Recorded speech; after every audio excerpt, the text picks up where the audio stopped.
What is going on, everybody? Bobby Fi with my man Eric Sheets. Hey, as usual, it's a small slate today. There's not a whole lot going on. I didn't play much this weekend. I'll get into Sheets's how he did and what happened this weekend in a minute. But we're going to go through the NBA tonight, and then we'll be posting another video for MLB. I do think NBA is a little more interesting than MLB tonight with the 2-game slate. I think there's a few ways we could take some speculation shots to get different. But talk to me about this weekend, Sheets. How was it? And then we'll jump into the slate. DFS was very, very strange this weekend. It's very interesting because, we spent the whole season, whining about the NBA, in guys getting scratched, guys pulling out, guys this, that's that, injuries, ruining your lineups and all this stuff. And at least like the other sports, you're able to just kind of just at least try to pick good players and then, see how it goes. And this weekend was like the revenge of like all the other sports. like I had like infinite John Rahm who got COVIDized. I'm not even going to review what happened, but you guys all know what happened. Crazy. That was so nuts. I had a lot of them too, but it wouldn't have mattered for me like it would have for you. Yeah, so that cost me just a lot of money. And then I put myself in an insane position in the MMA card.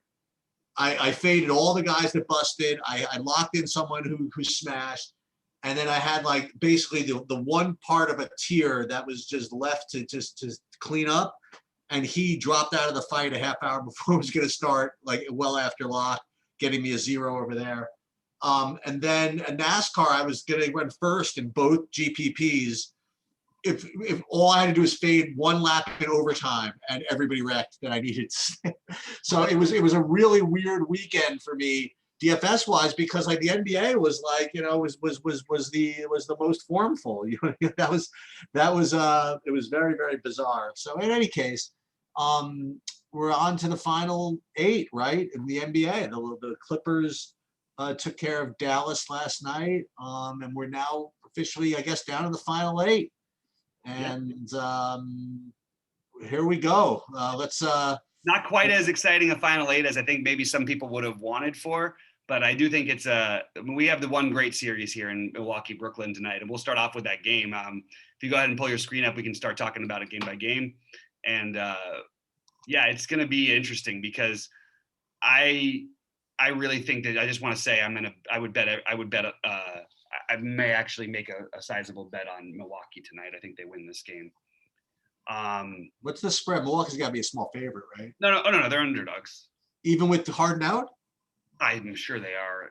I mean, they just lost without Harden. They only played 1 minute. I would be very surprised. I don't know why I don't have that up right now. Why is the spread not popping up? All right, let me see. It's I don't even care as long as it's close. I would just take the Milwaukee, but it looks like Brooklyn's -2.5. Okay. Yeah, so that's where I would go. Anyway, this is an interesting. I agree with that, by the way. I mean, I really like Milwaukee. I like Milwaukee still in the series, and I think this is a good time to bet them because they're still going to be the underdog, especially if you're losing game 1. But in terms of like DFS on DraftKings, it's a little different the builds on DraftKings and FanDuel today because obviously FanDuel with these small slates, you kind of have to do certain things that you just don't have much of a choice. On DraftKings, it's interesting because you can build out a pretty good lineup that's actually more on the middling side. But what I'm going to do is I'm just going to play Giannis tonight. This matchup, he's been awesome in it all year. Didn't have as big a game 1 as he I would have expected. But still, I mean, I'm going to make sure to try and get him in on both sides. That's my priority here. Other than him, I think there's just the slew of options, Middleton, Holiday. I think Holiday is my next favorite. And I think that in terms of value, I would play PJ Tucker because I think the minutes are going to be there. Even though we always know the production is not great, but there will be enough he can do on the court against a team like Brooklyn where I give him a little bit of the edge over Pat Connaughton and a little bit of the edge over, Brendan Forbes is a little cheaper on FanDuel, but on DraftKings, the Forbes is 4,500. I think he's a good long shot tournament play because we know he can get hot and he's going to have an opportunity to play. So he would actually be a really good, to me, sleeper play on DraftKings, he and Tucker. Right now, my favorite play on the Milwaukee side is going to be Drew Holiday, But again, this is a 2-gamer, you know, like Right. you would do a lot of funny stuff here. Also, I guess nobody's particularly that sneaky, but I don't know. I have a feeling I might end up playing some Bobby Portis today. Mhm. I'm at 3,900. And obviously Giannis, when I say that Drew's my favorite play, I mean, I thought it would go without saying that Giannis is my favorite play, right? But I don't know if I'm going to get to like that other valued stuff. You know what I mean? I definitely, I'll put it another way. I like Drew more than Middleton. That's me. Mhm. And I'm not gonna. I don't think I'm gonna play Connaughton. And I personally, I don't think I'm gonna play Tucker. I think that I'll probably play Portis as my next guy. Portis or Brook Lopez. But You want to give yourself a maybe chance to win a Portis, tournament tonight? Play Portis and Bryn Forbes together on DraftKings because look, these are long shot things, but Bryn Forbes, we've seen him get hot. Like he can get hot and especially against a team like Brooklyn, he can get hot enough to where, you know, he can make 5 threes and he'll be, you know, those 21 minutes become 28 and whatever. And all of a sudden he's got 30 fantasy points and no one owns him. So, and also it fits the same game narrative where if Milwaukee is sort of in control, especially if the bench unit is playing well, you're going to see Portis and Forbes for more minutes out there. And I do like the Portis call a lot because I think Portis, you're right. You could see him playing over Lopez in a lot of. I think you'll see that a lot in the series. They'll roll with him at different times rather than having Lopez just because he matches up a little bit better in the lanky way of against Brooklyn. At the same time, you could say Brook Lopez could dominate this team. I'm just not personally getting to him tonight. more interesting for me is this Nets stuff. What do you think of Blake Griffin and Bruce Brown? Because these are the guys that are showing up, at least for me, as like the quote unquote top values, right? And I really didn't realize that that Griffin was getting those types of minutes where he'd be, you know, like he's true. I assume he's going to be pretty highly owned at 4,100. Yeah, he's the lock. I think he's like everyone's lock. Okay. And then Bruce Brown at 3,800. I mean, I think he's probably going to. I mean, I would imagine that they're projecting him for enough minutes where. It'll be Mike James is the one that will be the highest projected one. Oh, okay. Yeah, I don't have him yet. All right, I didn't look at him yet. Yeah. I think he and Blake will be the ones who show the most, and you know, Okay. It certainly stands to reason with Mike James that after playing 30 minutes in the same situation basically the other day, and they won, that those minutes would sort of go to him. Okay. The guy who's interesting for me, I think James, Griffin, and then Kyrie would be the next one for me, followed by Durant. They're close with Kyrie and Durant for me. I think that people will play more of Kyrie, but I don't mind trying to get Durant in, and you can use the other value we talked about, like the James, the Griffin, the Milwaukee guys, Portis, and potentially Forbes or Connaughton. But Claxton is the other weird. This game could break away where he gets the run, and I don't think he's going to get the ownership unless we hear something strange. If there's foul trouble, all these things, and if they play well with the second unit and they're struggling with the first unit, Claxton with a Portis kind of a thing, it's another way you can get very different on this slate and try and find ways to. So I do like Claxton as a tournament play. What is the total in this game? It is 220. What is it? No, it's 232. Let me grab it. I just put the screen away. I can't remember actually off the top of my head. I'm just sorry. I don't know why I closed that screen. Give me 1 second here. Oh no, it didn't tell me. This is so funny. It's like 230, I believe. 232 maybe. Was it 230? Yeah, I actually have 237 actually. Okay. I just pulled it up. Yeah, I have a feeling that I like the idea that like what happens in the first game doesn't happen in the second. So I like the Milwaukee side and the over. Ooh, the over. Okay. Yeah. All right. I can get behind that. I actually think without Harden, theoretically they'd actually play faster because he does, although he hasn't done as much in Brooklyn, he does sort of stop the ball. So I can kind of see the argument for them playing faster here. And I really do. I've got a half a point now between the Nets and Brooklyn. Just depends on which site you look on, what the spread is. But I do think this game is a great game to bet Milwaukee. I really like them here. All right. You want to talk Denver and Phoenix here? Let's see. Yeah. No. I think Chris Paul at 6,500 is probably the best play. That would be my first comment.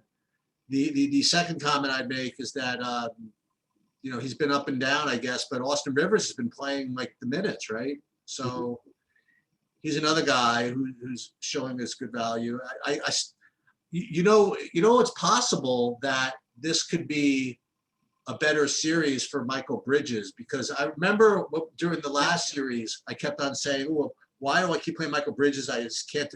And you said that he was going to have, I would say troubles, but he would say he was going to be so focused on guarding LeBron that he wasn't really going to be able to get too much done, offensively or do whatever. And maybe this series might be a little bit better for him. I was going to ask you about that with respect to his getting a little bit better production.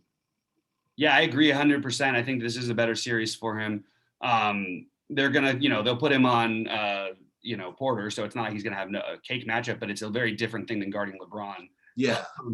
So I'm with that. I think that Chris Paul I agree about the price and everything. I'm on the board of on the just fade him today. Interesting. I think that I think he really was playing hurt in a very tough series. And if there was a time for him to, I don't want to say take it easy, but sort of, feel his way into the series, which a lot of great players do, this would be the game for that to happen, I feel like. And also there's always the potential of Booker taking over. So the tournament play I love is Cameron Payne. Look, we've all seen what he can do. And especially, I'm actually finding him on FanDuel at like no ownership, probably. On DraftKings, he'll get a little ownership. But I really, really like the Cameron Payne and play the anti-Chris Paul angle, because they've played extremely well with Payne out there. And Chris Paul wasn't even playing like serious important minutes at times in that last series, like down the stretch of games, because Payne was playing great and Chris Paul was obviously banged up. We'll see how the shoulder is. Obviously, Chris Paul, this price makes sense, but at 50% ownership, I kind of like the idea of pivoting away from it. Hey, you know what? We have time. It's a 2-game slate. It's like a 2-game slate in freaking baseball, and we haven't really spoken about this. So I do want to talk about this just a little bit, because I might come out a little differently than you might think. So I actually didn't see the Lakers Phoenix elimination game. I was like watching the score a little bit, and then I just didn't see it. And then I saw there was a lot of talk about LeBron's behavior towards, as we got towards the end of the game. And even my son's like, "Oh, dude, you got to watch this. The guy's freaking ridiculous. He's terrible. He's a bitch," whatever he would call him, whatever it is. Mm-hmm. So I watched it, and I watched it along with the commentary, and I think everybody's got to just freaking chill a little bit. That's gonna be my comment on all of that. The guy's LeBron's been freaking ambassador for the team and effort his whole freaking career, and he's been carrying the whole freaking team with Davis injured, as long as he could. And Davis played for like 2 seconds, then checked out, and it was basically left to have LeBron basically carry the whole freaking team once again against very, very tough team. And if down freaking 15 with 2.5 minutes to go, if he's not playing his freaking 100% top effort, I mean, give the dude a freaking break. I think he's freaking earned it a little bit. And I'm the last person to get behind like LeBron and like divas like that in situations like this. But I feel as though that he got slammed a little bit much for that. That's kind of my take on that whole thing. Did you talk about this at all? Or do you think I feel like the thing with LeBron's, like, I really watched everything closely, especially towards the end of that series. And it was clear that he wasn't right. The only reason he's getting the stuff, like all this flack, though, is like, if you want to be considered the greatest ever, I just don't see a Michael Jordan, even when he was at Wizards Michael Jordan at 41, when he was nowhere near what LeBron is right now. I just don't see them. Like, I don't see that same, okay, I need to take over, which is, I sort of surprised. He did it more in the second half of the game, but I really do think that, I don't think everybody should be cursing him out or whatever, but I get the criticism. Like, if you're going to talk about yourself as the best ever, you have to be able to take over games like that, or at least try. And the that's the thing. I didn't mean to take over. I just meant that he didn't play any defense the last couple of possessions. Yeah. Out of so many of the videos and stuff. And then he I don't know. He was demanding to come out every 2 minutes for one play, but then they'd miss him on offense and they'd miss him on defense. And then all of a sudden, a 12-point game they just cut back into becomes 18 again. It's frustrating. You know what I mean? It's frustrating to watch. And it was just, I understand he was tired. I understand it's not saying LeBron, but I think mostly I think he was hurt.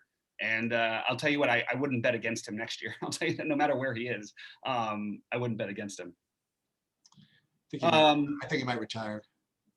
No, he's going to retire when he plays 1 year with his son, in my opinion. Oh, okay. That's my theory. I mean, I think it's a lot of people think that's going to happen. I'm sort of on that page.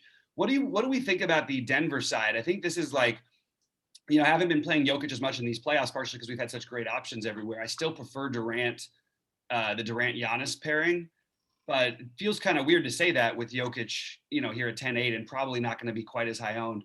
But the weird part is I prefer Michael Porter Jr. in this series. And, well, I don't know if I prefer him. I mean, price is obviously a big thing. I think that he's like, if you're going to play one of them, I'm sort of leaning towards him today because it sort of makes it work with what I want to do in the Milwaukee-Brooklyn game. But I like both these guys a lot, obviously. I mean, it's not a whole lot to say. I just am finding myself preferring the Kyrie or Durant with Giannis pairing rather than using Jokic. That's where I'm at. There is one sneaky play I have. Shouldn't be sneaky, but it is sneaky. I mean, we have some interesting value today. And if we're talking about playing Bobby Portis at 3.9, we should absolutely be talking about playing JaMychal Green at 3.6. And he's going to be the low owned of all the value guys. Austin Rivers is the other obvious value just in minutes alone. He's going to play a million minutes. So it's hard not to like him, but he's going to be the popular one. I don't think people are going to be as into JaMychal Green. And he played really, really well for them, roughly averaging about 20 minutes a game and playing 24 in the closeout game against Portland. Obviously a different series matchup, but Phoenix has a bunch of long wings that are sort of interchangeable between small forward and power forward. That's exactly what JaMychal Green is. So to me, it seems like it makes a lot of sense that JaMychal Green would end up seeing more time in this series. And while I love Monty Morris, and I think he's going to get plenty of run and all that stuff, don't be surprised if you don't see quite as much of him because the physical defensive mismatch with Chris Paul is going to, I think, make them want to play, even though Campazzo's maybe smaller, he's more physical and a better defender, and Austin Rivers. Those will be the guys who match up. And if you're going to have two guys guarding between Booker and him, so Booker and Paul, it seems like Campazzo, Rivers might actually see more, might have more significant minutes than Morris in this series. I also think it'll be harder for Morris to get going and take over the way he did in the last series. Although I do believe in his game, I just think I'm trying to pivot off of the chalky Morris. Maybe we play Campazzo and Rivers or one of the two instead and just leave Morris out a little bit today because or even playing JaMychal Green at a cheaper price and to get your Denver exposure. Because I could see it shifting where he ends up playing more. Now I think we're gonna have to feel these series out. It's gonna change game by game, but I expect that to happen at some point in this series. You'll see a 26, 28 minute JaMychal Green game. And he's a guy who's active, who will do things in those minutes. So I like him here.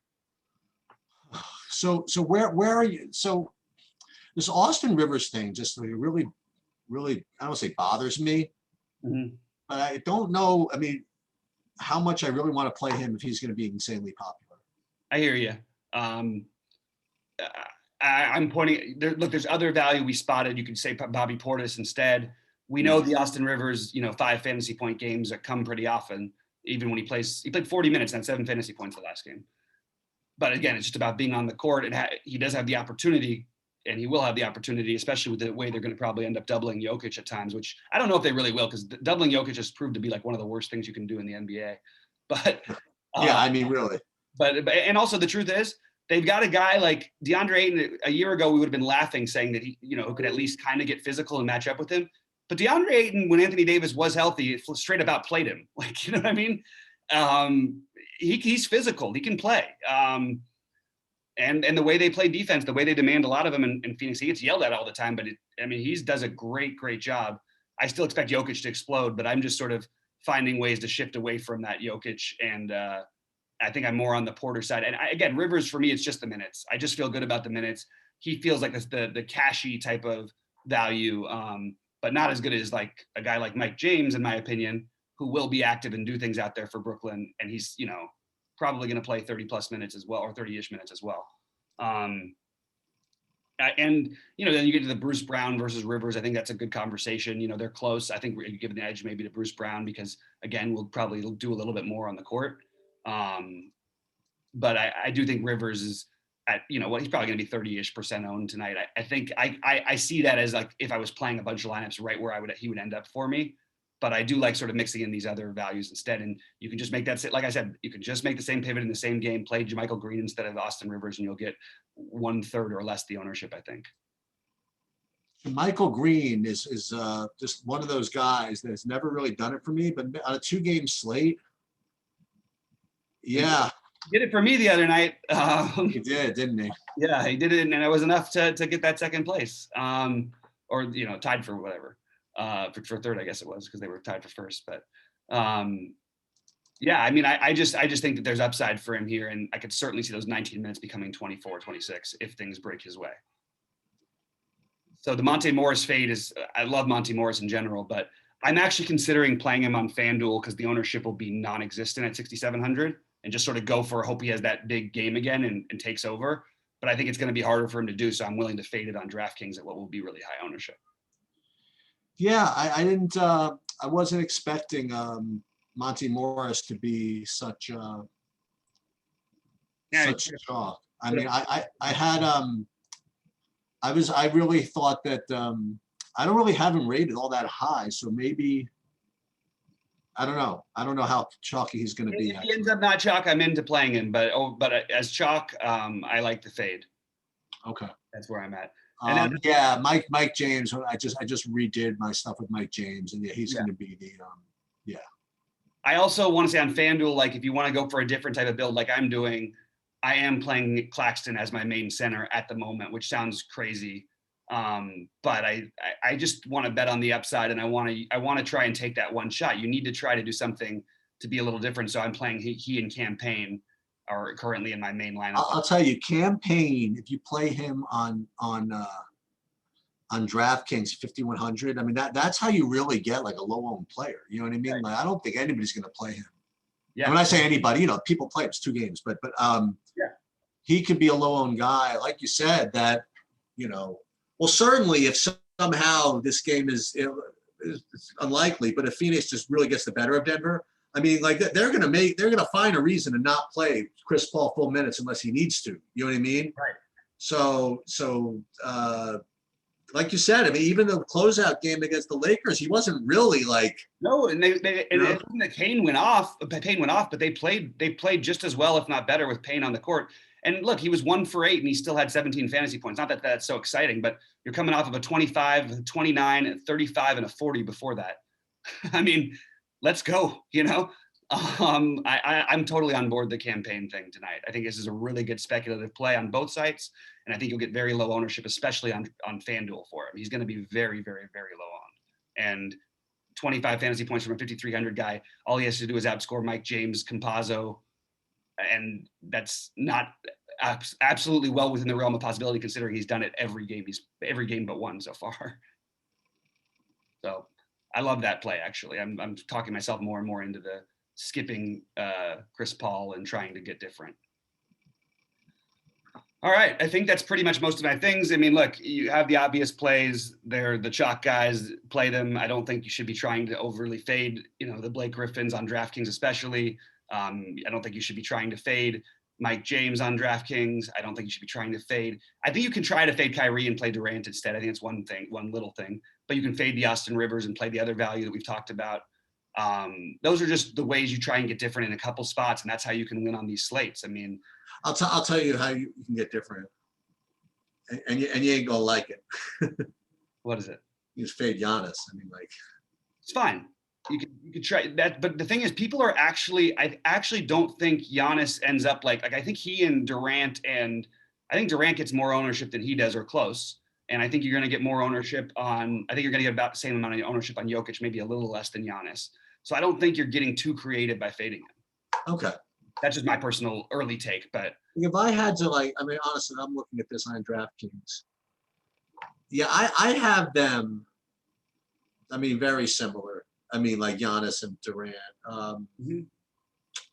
See, on FanDuel, Giannis is actually going to be lower owned than Jokic and probably Durant as well. Yeah, because of the way the positions break out. Right. So I actually like Giannis and then going and paying down at the center spot. I'm doing it, but I could do it. I could argue for small forward instead of playing Durant. You play the minimum cost, Cam Johnson, maybe use Kyrie as one of your guards then. You know what I mean? But try to play it with an angle. You know what I mean? Like, that might be a blowout. But try to play like with a second unit, plays really well, gets extended run, which is good for Campaign and in that situation. It's good. Maybe I start my lineup with Campaign and Bobby Portis. There you go. Then I can do what I want pretty much, right? Yeah, absolutely. You could chalk it up and you'd be fine. But also don't forget about the Bryn Forbes thing. Like this is the kind of guy you want to play at low ownership. It's not that he's this monster offensive player, but we've seen it. We just want a shooter who has upside. And if you get him at low ownership on FanDuel, he won't be low owned at 3,900. On DraftKings, he will be low owned at 4,500. So I do like the play on DraftKings. And I think he's fine on FanDuel. He and Connaughton I have very close. All right. I think we'll get ready for some baseball. Guys, I will be with you at 6 Eastern. Sheets will not be today. And we will talk a little NBA and MLB. And there shouldn't be much to talk about, so it'll probably be real quick. So make sure you get in there and get some questions in right away. And yeah, let's crush it this week. Good luck to everybody, and we'll see you at the top of leaderboards. All right.